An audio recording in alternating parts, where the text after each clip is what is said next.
la clase.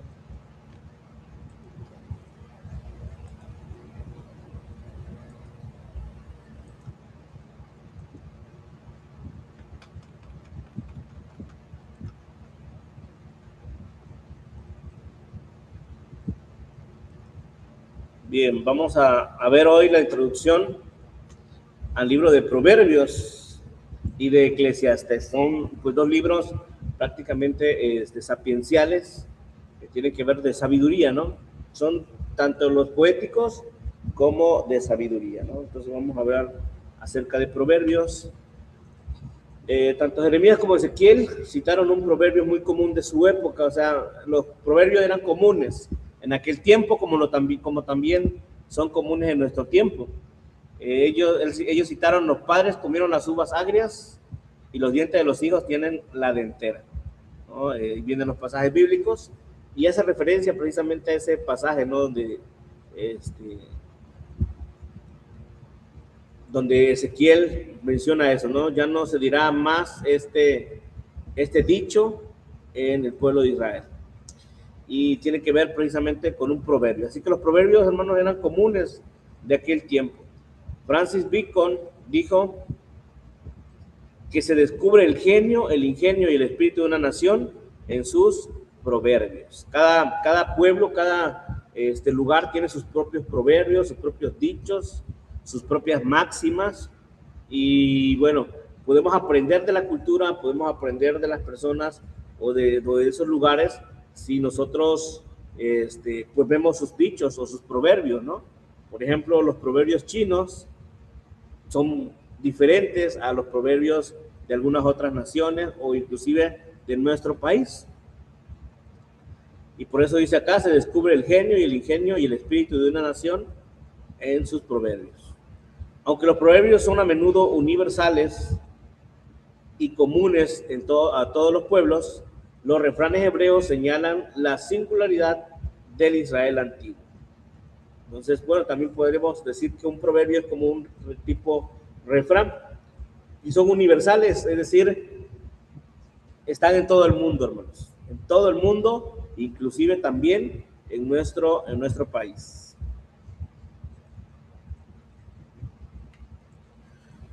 Difieren de las máximas de otras naciones en el hecho de que la religión hebrea imprimió su propio sello en ella, es decir, metió también lo que tiene que ver con la religión. O sea, no solo dentro de sus proverbios no era nada más como un pensamiento. Por ejemplo, el pensamiento que a veces nosotros decimos: el que anda entre lobos, aullar se enseña, ¿no? Entonces lo entendemos, es un proverbio y todo lo demás, pero en el caso de los proverbios, de los que tenemos en las escrituras, pues obviamente se impregnó también como un sello particular la religión hebrea. Y ahorita vamos a entender un poco mejor a lo que nos estamos refiriendo. Esto se observa en Proverbios 1:7.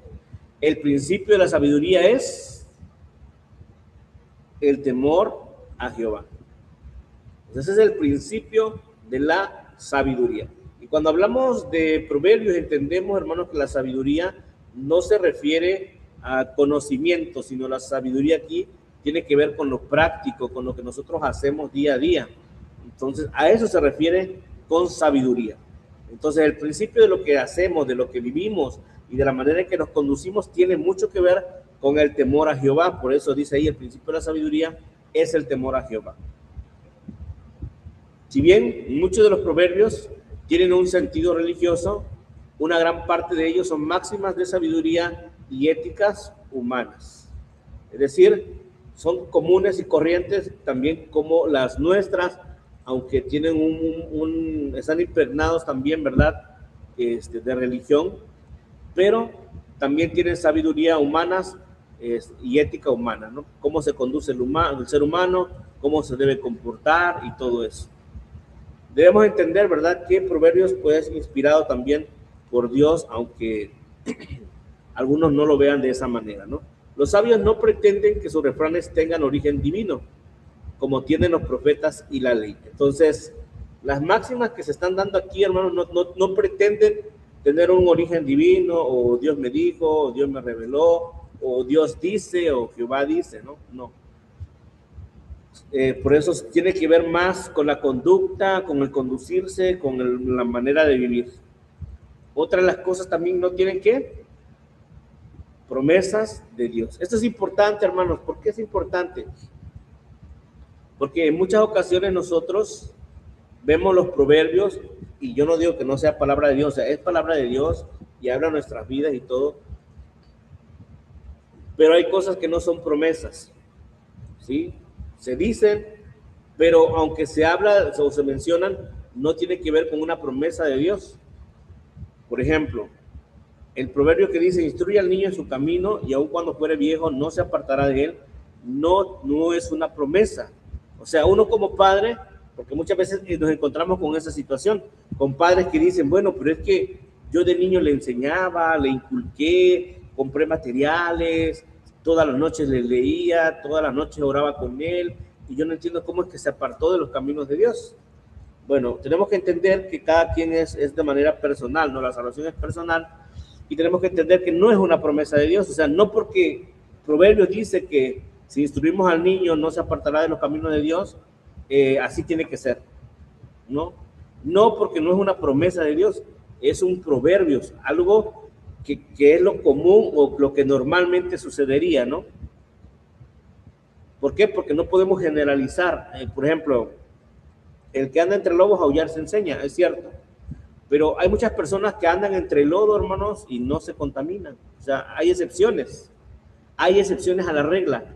No porque ande entre personas malvadas, por ejemplo, alguien que vive o que se relaciona con personas corruptas, él va a ser corrupto, ¿no? Por lo general así sucede, pero no siempre es así. Entonces, o por ejemplo el dicho, vamos a otro dicho más común, hijo de tigre, pintito, ¿no? Entonces, así como es el padre, es el hijo. Yo les pregunto, ¿siempre es así? No, hay excepciones. Hay hijos de personas que son alcohólicos, que sus hijos no prueban gota de alcohol y que deciden no ser alcohólicos como sus papás y nunca en su vida prueban una gota de alcohol. Hay sus excepciones. Entonces, eso es lo que quiero que entendamos acá. No tienen promesas de Dios, es decir, las máximas son máximas, pero suceden de manera generalizada, ¿no? No quiere decir que son promesas de Dios. Bien, hablan en generalidades que no siempre expresan la verdad. Es el punto que estamos tratando. Es decir, habla de manera general, ¿no? Lo que generalmente sucede. Es decir, alguien que procura, que se esfuerza, no siempre logra lo que se propone. Los beneficios resultados de ejercer la buena conducta, hermano, y practicar los consejos de los sabios, o sea, practicar los proverbios, no se cumplen indefectiblemente en todos los casos, sino en manera general. O sea, generalmente sucede así, pero no siempre. Y bueno, tenemos ahí el ejemplo del Salmos 73, del 1 al 12, donde dice, ¿por qué los malos les va bien? ¿Por qué los malos prosperan? ¿Por qué ellos, si yo me esfuerzo, o sea, esa es la generalidad de las cosas, ¿no? No porque tú te portes bien, no porque hagas las cosas bien, o porque sigas todos los consejos de Proverbios, indique que te va a ir como dice Proverbios que te va a ir, ¿no? O sea, que te va a ir bien, no siempre sucede así. Generalmente debe suceder de esa manera, pero no siempre. ¿Por qué? Porque no son promesas de Dios. No, o sea, no hay promesas ahí. El conjunto de 3 libros poéticos, Proverbios, Eclesiastés y Cantares, forman la parte más secular de toda la Biblia. Quiero que prestemos atención en eso. A lo que está diciendo el autor no quiere decir que no sean inspirados por Dios, porque como que eso se entiende, ¿no? Que son seculares de toda la Biblia. Como que estos no son inspirados, pero no se refiere a eso, sino se refiere de la manera en que fueron producidos o de la manera en que se generaron y el tema que trata. Por ejemplo, Proverbios, pues bueno, estamos ahorita entrando al tema de Proverbios, estamos hablando de máximas, de dichos que se compilaron de la época, o sea, no es algo que Dios reveló, ¿no? Como por ejemplo, los mandamientos que Dios los dio y cosas así, no. Estos se compilaron de personas que lo hicieron y todo eso, ¿no? Eclesiastés, ahorita vamos a hablar acerca de eso, ¿no?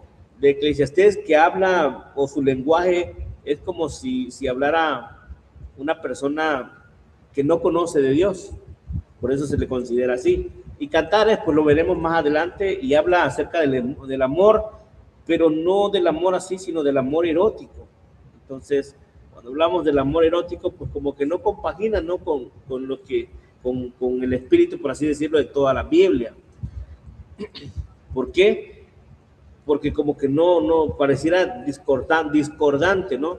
Pero debemos entender, bueno, más adelante vamos a ir aprendiendo mejor eso.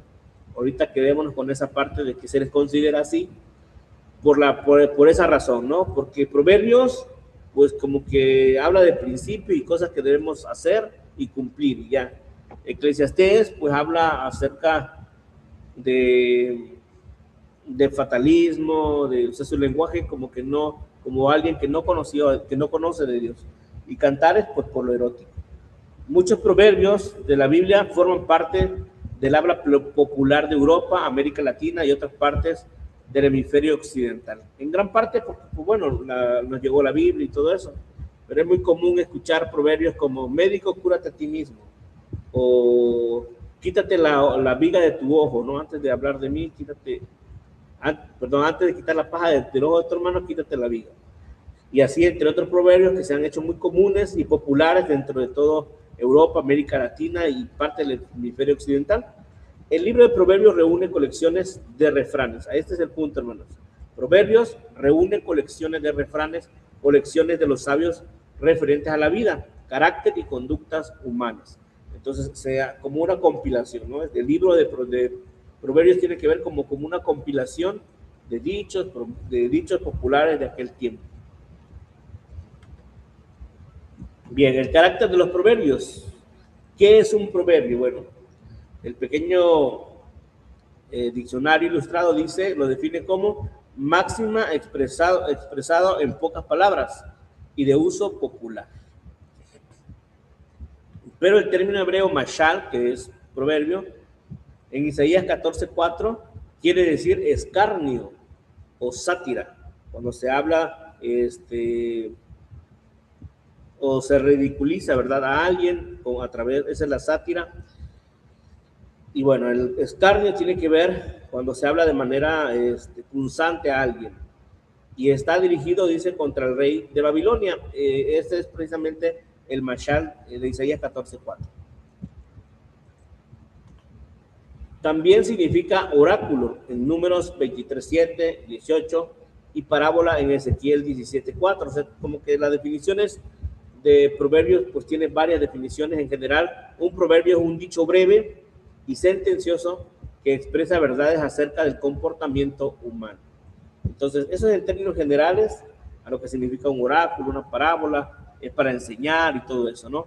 Pero en general tiene que ver con un dicho sentencioso, pero es breve y expresa muchas verdades acerca del comportamiento que nosotros tenemos y el de cómo debemos conducirnos.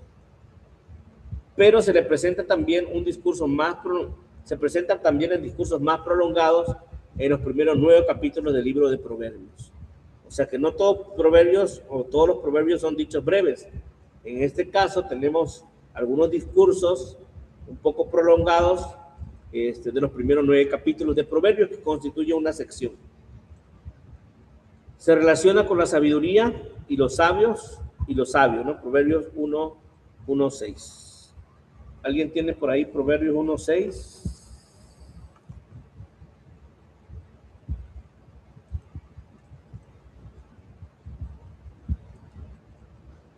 Dice, para entender proverbio y declaración, palabra de sabios y sus dichos profundos.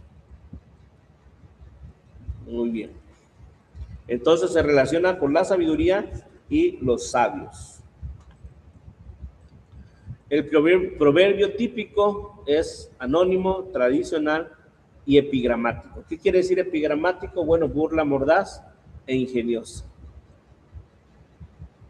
Entonces, típicamente los proverbios que vamos a leer son de carácter anónimo, son tradicionales de aquel tiempo y pues son a veces una burla o ingeniosa, ¿verdad?, también que se realiza. Ese teólogo Juan Russell observó que el proverbio contiene la sabiduría de muchos y el ingenio de uno. ¿No? Podemos aprender mucho de estos proverbios, la manera que se estructuró y todo lo demás, ¿no? Bien, el propósito y enseñanza de los proverbios.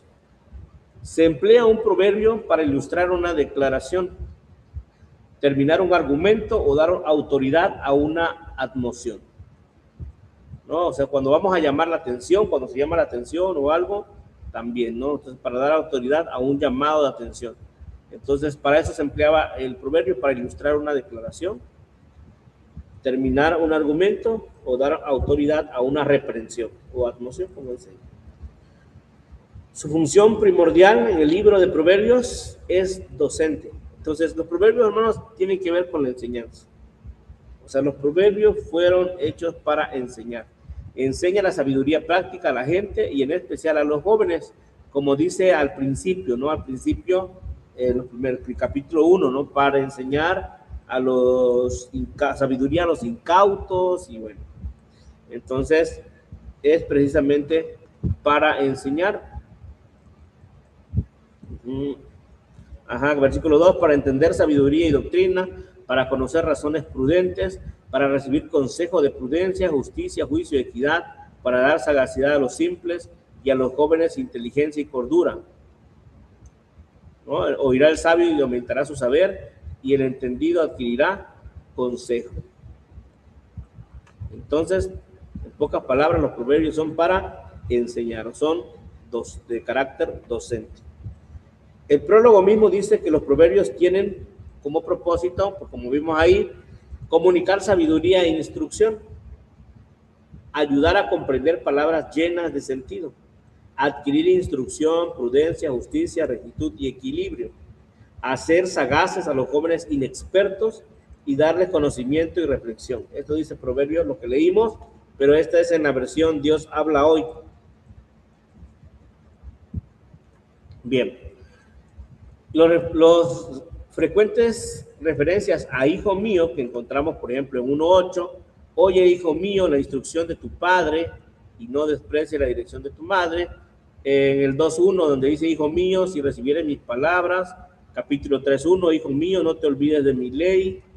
Capítulo 4, oíd, hijo, la enseñanza de un padre. Capítulo 5, hijo mío, está atento a la sabiduría y a la inteligencia, inclina tu oído. ¿No? Varias veces, hijo, hijo, hijo. Bueno, enfatiza el deber de instruir a los jóvenes y guiarlos a una vida feliz y próspera. No que el autor lo haya hecho o se haya hecho esta compilación para su hijo, no, sino que es una manera de referirse a un discípulo, ¿no? En especial a los jóvenes, hijo mío. Entonces, la intención es dar sabiduría a los más jóvenes que adquieran ese conocimiento y pues puedan vivir la vida de acuerdo a como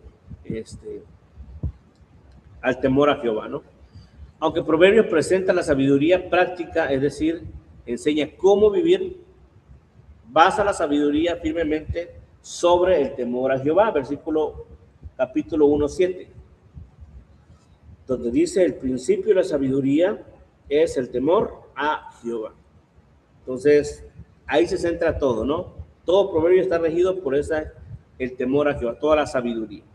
Es el principio de todas las virtudes y por eso todas acercan a Dios, mientras que los vicios que provienen del libertinaje, la ociosidad, el egoísmo, la ira e injusticia apartan de Dios y traen el juicio divino y la muerte. Eso es lo que encontramos en Proverbios. Máximas, enseñanzas, pero tiene que ver con eso. O sea, las virtudes se realzan y dice esto te acerca a Dios, ¿no? Si tú eres, ¿cómo se puede decir? Si tú estás presto a obedecer, si tú sigues los consejos de los sabios, entonces te van a acercar a Dios. Estas virtudes te van a acercar a Dios, pero si te dejas llevar por los vicios, que son el libertinaje, la ociosidad, el egoísmo, todo eso, te van a apartar de Dios y van a traer su juicio, pero no solo su juicio, sino eso te va a llevar a la muerte. Bien, Autores y fecha. Aunque el libro empieza con un título atribuyendo los proverbios a Salomón, 1:1, dice así, los proverbios de Salomón, hijo de David, rey de Israel.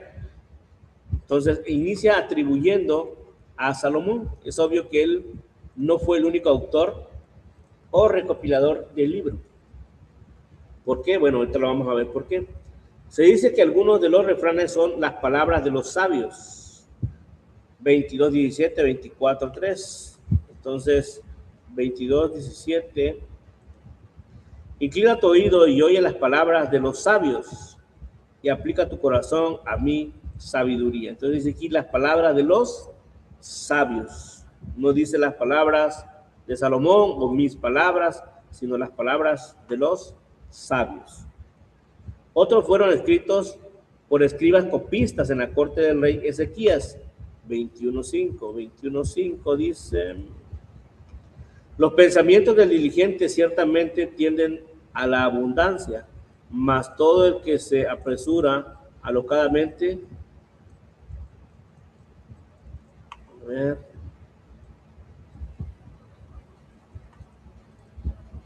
Sí, 21:5.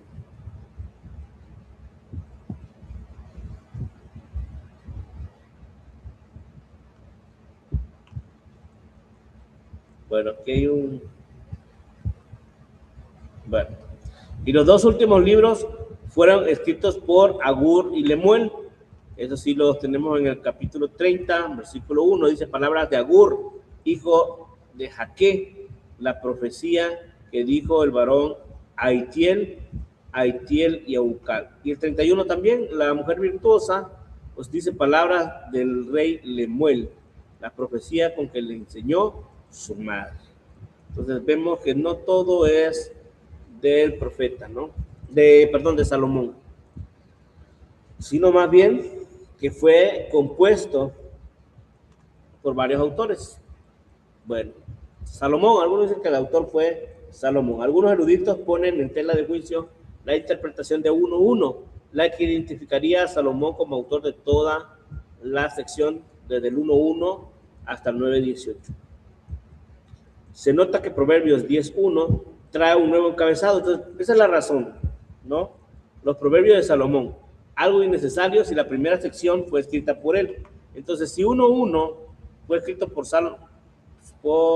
Salomón, entonces, ¿por qué 10:1 dice los Proverbios de Salomón? El hijo sabio alegra al padre, pero el hijo necio es tristeza de la madre. O sea, ¿por qué ponerle otra vez el título aquí si ya estaba aquí?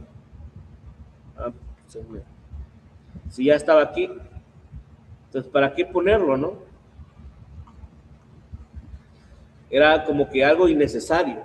Entonces, por esa razón se dice que Salomón no pudo ser el autor de la primera sección. Los Proverbios de Salomón, algo, bueno, vamos al siguiente. Puesto que la primera parte del 1:9 comienza con una larga introducción en la que el padre hace recomendaciones a su hijo de huir de las malas compañías, incluso de la mujer ajena. Entonces, se dice, Salomón no pudo haber escrito esto. ¿Por qué? Porque, bueno, como dice acá, advierte sobre el peligro de las mujeres inmorales. Un rey famoso por su...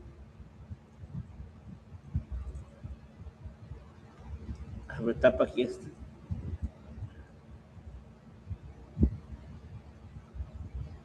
Ok, por su numeroso harén y esposas extranjeras.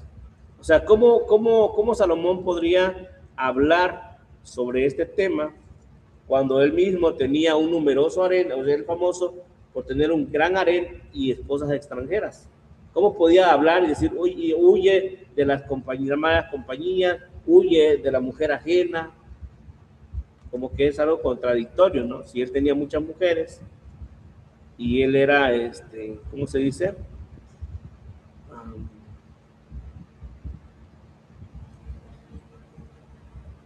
Bueno, a los estudiosos les parece que esta sección fue escrita, al menos en parte, por un editor o posiblemente algunos recopiladores de proverbios como una introducción a las colecciones que siguen, ¿no? Entonces, esta sección, la primera sección que se le atribuye, debió ser más bien algo que se atribuía a Salomón. Por ejemplo, según esta teoría, el título de 1.1 debe interpretarse como los proverbios del tipo salomónico, o sea, no los proverbios de Salomón, sino los proverbios del tipo salomónico.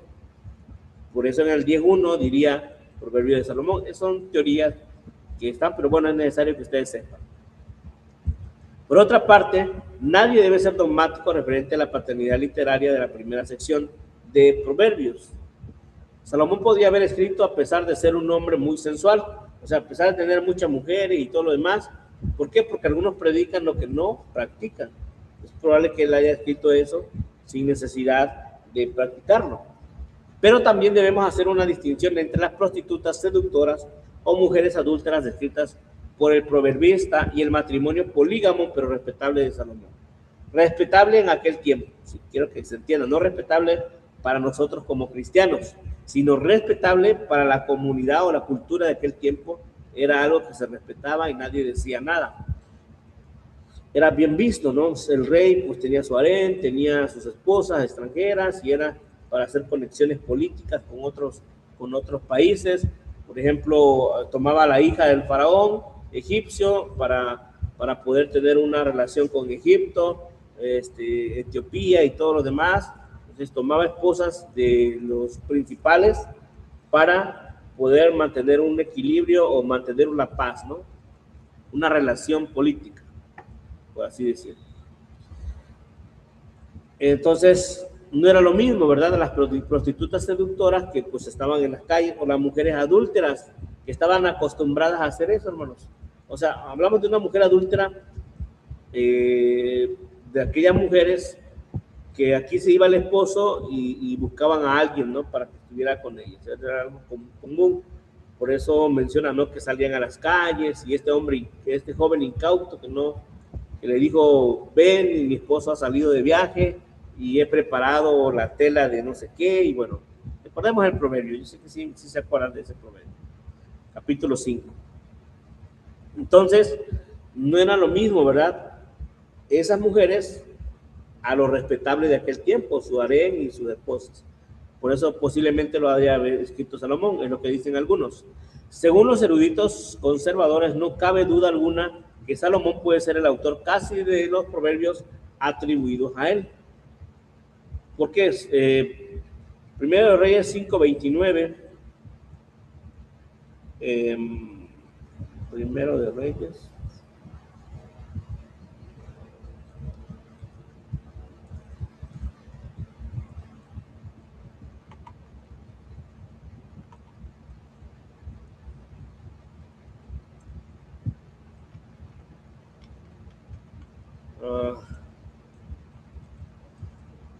No tiene.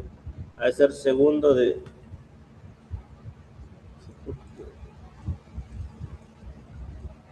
Tampoco.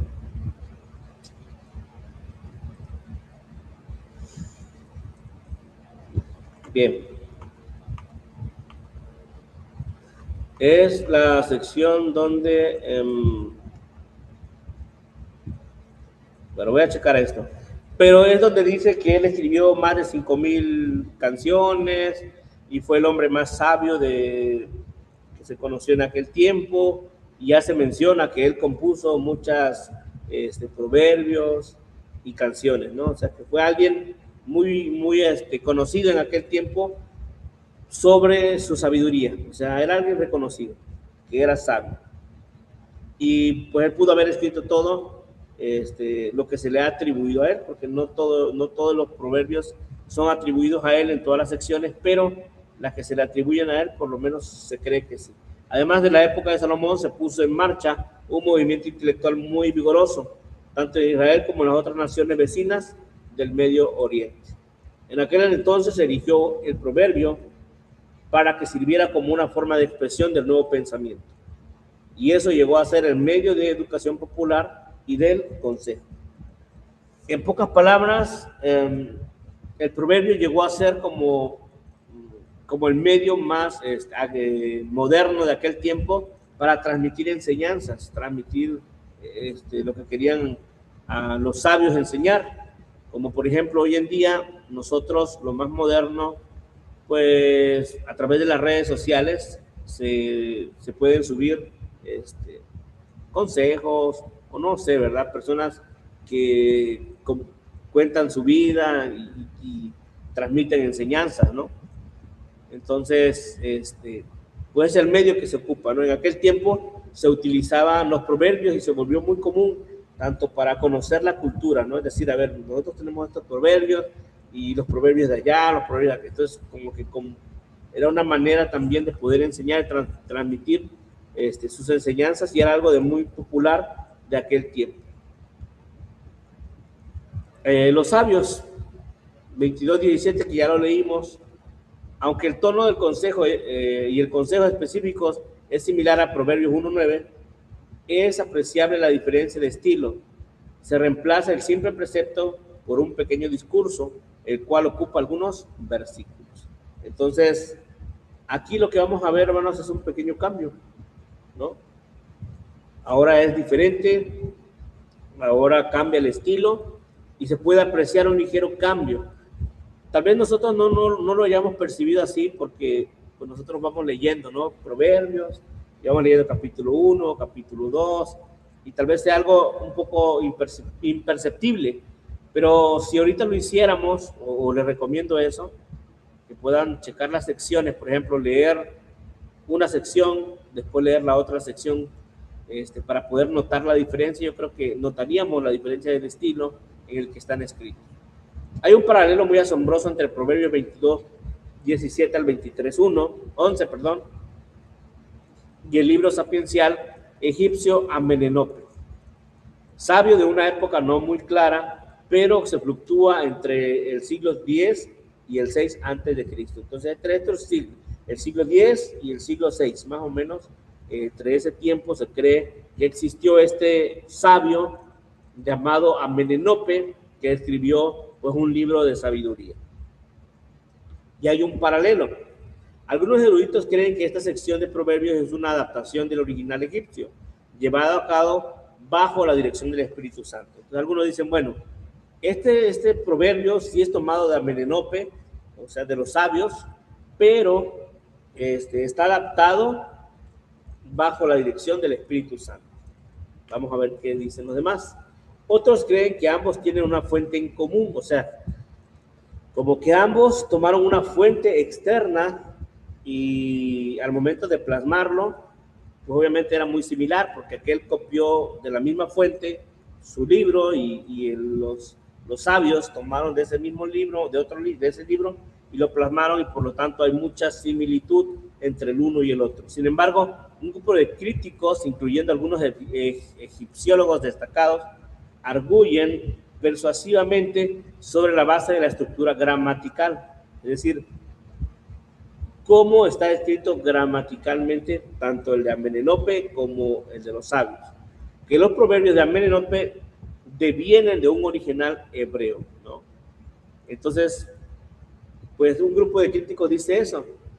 No, lo que pasó no es eso, sino que Amenenope tomó del proverbio hebreo y lo transcribió, ¿no? al egipcio, ¿no? Entonces, pues, prácticamente es lo que dicen, y bueno, algunos egipciólogos destacados que pues, conocen los jeroglíficos y más que nada la gramática en la cual se escribe y todo eso, pues ellos entienden eso. Fue tomado o fue traducido o tomado del idioma hebreo. No sabremos eso con exactitud, pero lo importante de todo eso, hermanos, es que tanto esos autores fueron utilizados, o los que copiaron y todo eso, fueron utilizados por Dios con un propósito, ¿no? Y por esa razón, tenemos este libro en nuestra Biblia. No podemos pensar, ni mucho menos desacreditar y decir, no, es que es secular y este no es cristiano, o no, porque Dios, en su divina sabiduría, ¿verdad?, sabe cómo hacer las cosas. No sé si tengan alguna pregunta sobre Proverbios.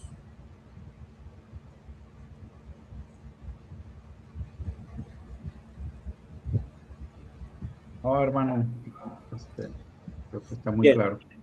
vamos a pasar entonces a Eclesiastés. Un libro complejo también.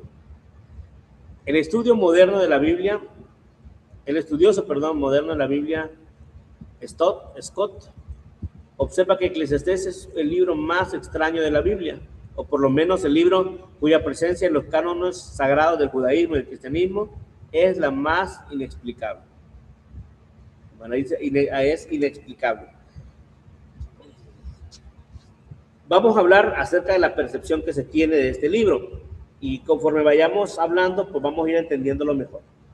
¿Por qué? Porque algunos lo consideran así, o sea, ¿por qué está en la Biblia Eclesiastés? O sea, ese es el menos indicado.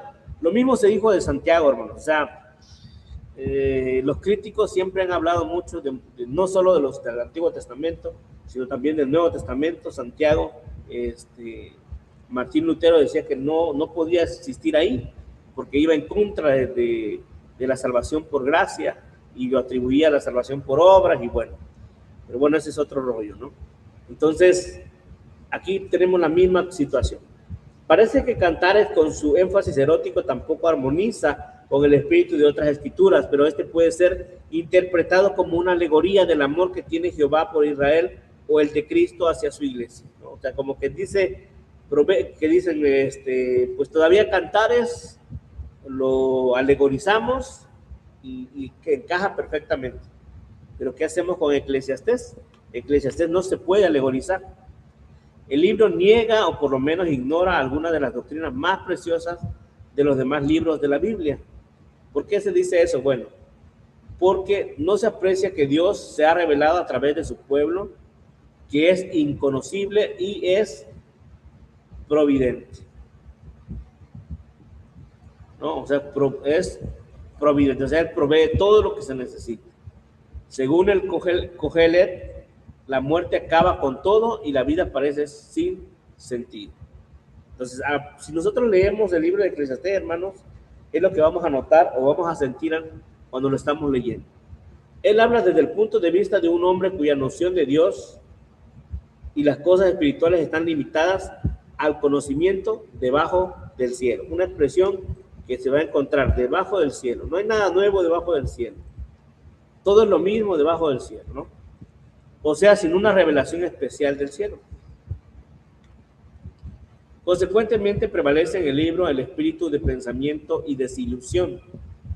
Como que no tiene sentido la vida, ¿para qué vivir?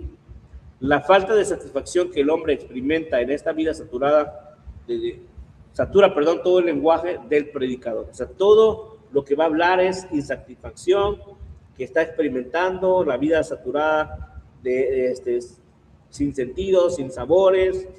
Eclesiastés es uno de los libros más difíciles de interpretar porque encierran la mayor cantidad de enigmas. Es decir, hay muchas cosas que se preguntan, ¿no? Y que muchas veces también nosotros nos hemos preguntado en algún momento, como por ejemplo, ¿para qué existo? ¿Qué sentido tiene la vida? ¿Cuál es mi propósito aquí en la tierra? Entonces son preguntas que a veces nos hacemos. O sea, también debemos entender que Eclesiastés es muy importante también porque nos da respuesta. Ahorita vamos a ver. Parece estar lleno de contradicciones, como que se va contradiciendo, ¿no? Se ha acusado al autor de Eclesiastés como epicúreo, es decir, hedonista, centrado en sí mismo, en el placer nada más. Escéptico, pesimista, fatalista y aún materialista. O sea, de eso se le ha tachado, ¿verdad?, al Kohelet. En cambio, otros le acusan de ser iconoclasta. ¿Qué es iconoclasta? Bueno, que está en contra de los ídolos, ¿no? Contra de los ídolos. Por excelencia, pues demuele a los ídolos de la sabiduría, las riquezas, el poder, el placer, el orgullo, la fama, e indica que todo esto es vana ilusión. En efecto, el autor no es el único, no es el uno ni el otro. O sea, debemos entender, no es ni el uno ni el otro. No es tanto un iconoclasta, tampoco es un epicúreo, hedonista, materialista, que se centra en sí mismo. No es todo eso. Afirma reiteradamente que los goces de la vida debe haber moderación, porque son dones de Dios y por consiguiente condena todos los excesos. Entonces, vamos viendo afirmaciones como estas y luego que no tiene sentido la vida, por eso dice contradicciones, ¿no? Pero bueno, vamos a ver nombre, autor y fecha. El nombre. El título hebreo para este libro es Kohelet, término derivado de la palabra kahal, que significa convocar a una asamblea. O sea, eso es prácticamente, hermano, convocar a una asamblea. Kohelet se refiere probablemente al encargado de reunir a la asamblea y de dirigir la palabra. Entonces, posiblemente eso es a lo que se refiere, ¿no? El encargado de convocar y de dirigir las palabras a la congregación. En la Septuaginta, el nombre Kohelet se traduce por Eclesiastés. Entonces, de ahí viene el nombre. Acuérdense que por lo regular nuestros nombres de nuestra Biblia vienen de la traducción griega antigua llamada la Septuaginta, ¿no? Entonces, ahí se le traduce como Eclesiastés. Por eso nuestra Biblia lo llama así. Y este vocablo se relaciona con la palabra eclesía. Yo creo que ahí ya lo asociamos, ¿no? Asamblea. Eclesía. Entonces, Eclesiastés tiene que ver con esta palabra, o sea, está relacionada con eclesía, que tiene que ver con asamblea, y que también nosotros como iglesia, ¿no? La traducción que tenemos como iglesia. Así que Eclesiastés equivale a orador público, predicador o maestro moralista. ¿Por qué? Porque es el que habla a la eclesía, a la congregación. Entonces, el Kohelet tiene que ver con alguien que convoca la reunión, pero que también habla a la reunión. Por lo tanto, es un orador público, o podemos llamarle predicador, o también maestro moralista. Es probable que el título indique el papel del escritor como líder maestro en una comunidad de sabios. Bien, autor y fecha. La paternidad literaria presenta problemas complejos. Hasta el tiempo de Martín Lutero, los cristianos lo atribuían a Salomón. Decían, Eclesiastés es de Salomón. Entonces los estudiosos de la Biblia comenzaron a poner en tela de juicio esta idea.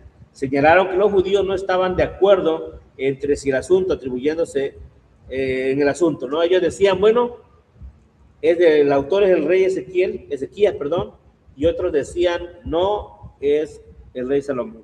O sea, ni los mismos judíos, hermanos, están de acuerdo entre quién es el autor. Aunque no se menciona el nombre de Salomón, el versículo 1:1 parece indicar que este es el autor. Palabras del predicador, hijo del rey de Israel.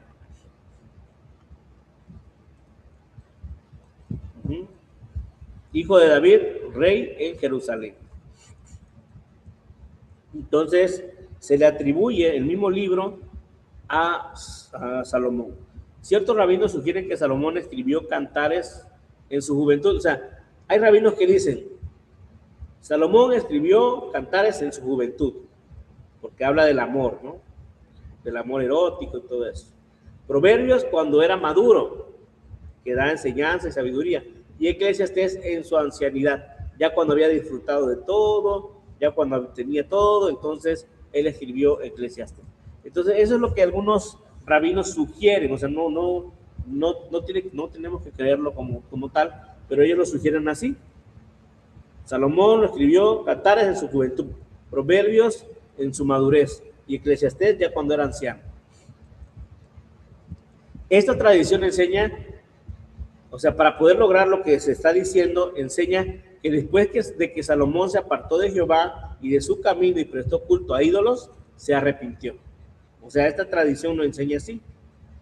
Los que creen eso lo enseñan de esa manera, diciendo, Salomón pecó y sí, falló a Dios y hizo ídolos y las adoró y todo, sí, pero se arrepintió. Y después de que se arrepintió, escribió Eclesiastés. No es lo que ellos dicen. El problema con esta teoría es que no hay ninguna prueba de que Salomón se haya arrepentido. Lo hubiera hecho, si lo hubiera hecho, hermanos, ¿por qué no registraron los escritores bíblicos un hecho tan trascendental? O sea, eso era algo sumamente importante. Y si eso hubiera sucedido, pues los escritores bíblicos lo hubieran incluido. Salomón se arrepintió en su vejez de haber pecado contra Jehová y bueno, etcétera, etcétera. Casi todos los eruditos, tanto liberales como conservadores, ubican esta obra en la época post-exílica, o sea, después del exilio, lo cual pues nos lleva a que es una compilación también de escritos de sabios. Ciertos rasgos lingüísticos parecen indicar que Eclesiastés fue escrito por un autor post-exílico, o sea, hay evidencias. ¿Qué evidencias? Algunos rasgos lingüísticos. Porque, hermanos, tenemos que entender, ¿verdad?, que antes del exilio el idioma era de una manera y después fue cambiando y evolucionando con el tiempo. De hecho, el griego y el hebreo que nosotros tenemos o que fue escrito en la Biblia no es el mismo hebreo ni el mismo griego que se habla en la actualidad. Son griegos, es el griego koiné, que es diferente al griego actual, y no es lo mismo. Tampoco el hebreo antiguo que en el hebreo actual también no son lo mismo. Entonces, por eso esos rasgos lingüísticos que han cambiado con el tiempo y el paso del tiempo y todo lo demás, pues se puede ver y decidir, este es del post-exilio, este es del pre-exilio, este es de tal tiempo, por ciertos rasgos, ¿no? No es tan fácil, pero bueno, los estudiosos y profesionales en el tema, pues sí pueden ver eso. Nosotros tal vez no, pero ellos sí. El gran erudito G.L. Archer piensa que el Kohelet escribe condiciones universales desde el punto de vista personal de un filósofo. O sea, lo está escribiendo como un filósofo, como si él fuera un filósofo. Es decir, no lo está escribiendo de la perspectiva de un cristiano, desde la perspectiva de un rabino, sino lo está escribiendo desde la perspectiva de un filósofo, alguien que pues simplemente da sabiduría, ¿no? Atribuye los arameísmos, porque recordemos que en aquel tiempo el idioma también era el arameo, ¿no? El arameísmo a la influencia fenicia en los tiempos de Salomón, es lo que dice ese Archer, cuando había un intercambio comercial entre Israel y las otras naciones, incluso Fenicia. Entonces había mucha relación y obviamente se formaron arameísmos y cosas así, porque en aquel tiempo el arameo era como que el idioma oficial. Recordemos que, por ejemplo, ahorita el inglés es el idioma oficial, que vas a otro país y te tienes que comunicar con el inglés. Ya no es necesario que aprendas el idioma de cada país, solo con que sepas inglés, pues ya sabes, te puedes comunicar. Bueno, en aquel tiempo, en el tiempo antiguo, era el arameo, ese era el idioma que se comunicaban, un idioma comercial, por así decirlo, donde podían comerciar y dialogar, y bueno. Posteriormente, pues bueno, llegó el griego y así sucesivamente, ¿verdad? Fue como tenemos el Nuevo Testamento, pero bueno, vamos a regresar.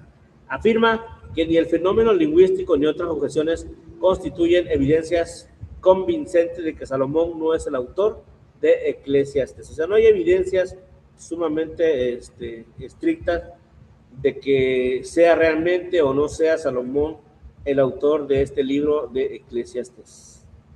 Pero bueno, en conclusión, hermanos, debemos entender que hay cosas difíciles de entender y que todavía se siguen debatiendo. No hay algo cierto con respecto a la fecha ni con respecto al autor, pero sabemos que es de Dios, ¿no? Eclesiastés, hermanos, tiene que ver con algo donde habla mucho acerca de fatalismo, de la vida no tiene sentido, sí, pero conforme va llegando al fin, va llegando a una conclusión. Y a la conclusión que llega el Kohelet es que Dios llena todo, es decir, Dios, ni las mujeres, ni el poder, ni el dinero, ni nada puede satisfacer al ser humano más que solo Dios. Esa es la conclusión al que llega el Kohelet. Entonces entendemos, ¿verdad?, ahora que este libro nos habla acerca de eso.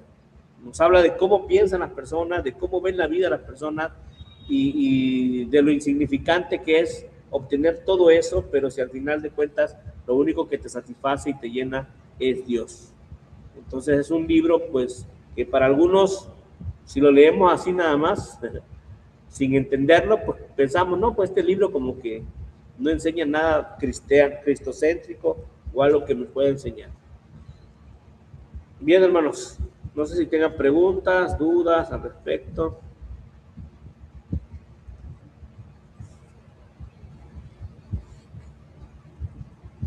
De mi parte no. Si acaso, hermano, comentarle que bueno, en nuestra iglesia han estado compartiendo algunos devocionales durante el mes y prácticamente mañana termina como serie y todos han sido en torno a Eclesiastés. Entonces, mucho de lo que ahorita nos explicaba se ha venido explicando. Digo, por si a alguien le interesa, podría compartírselos. E igual yo creo que podría reforzar lo que ya usted bien nos ha explicado. Así es, hermano, sí. El hermano Saúl lo comparte también en el de los pastores y efectivamente mañana termina la serie de Eclesiastés precisamente. Y sí, se me hizo muy interesante, muchas cosas que podríamos aprender y la verdad sí están muy buenos para poder aprender más sobre Eclesiastés, porque aparentemente como que si lo leemos así, como que aparentemente como que decimos, bueno, no entiendo, ¿no? ¿Qué se está enseñando o qué dice este libro? Como que se ve muy secular, como se menciona ahí, pero en realidad es llevarte de un punto, o sea, desde cómo se piensa hasta la conclusión, ¿no? Que es precisamente que podemos tener todo, pero nada satisface al ser humano más que solo Dios. ¿No? Es prácticamente la conclusión del Cógele. Bien, hermanos, si ya no tenemos un comentario, vamos a parar la grabación.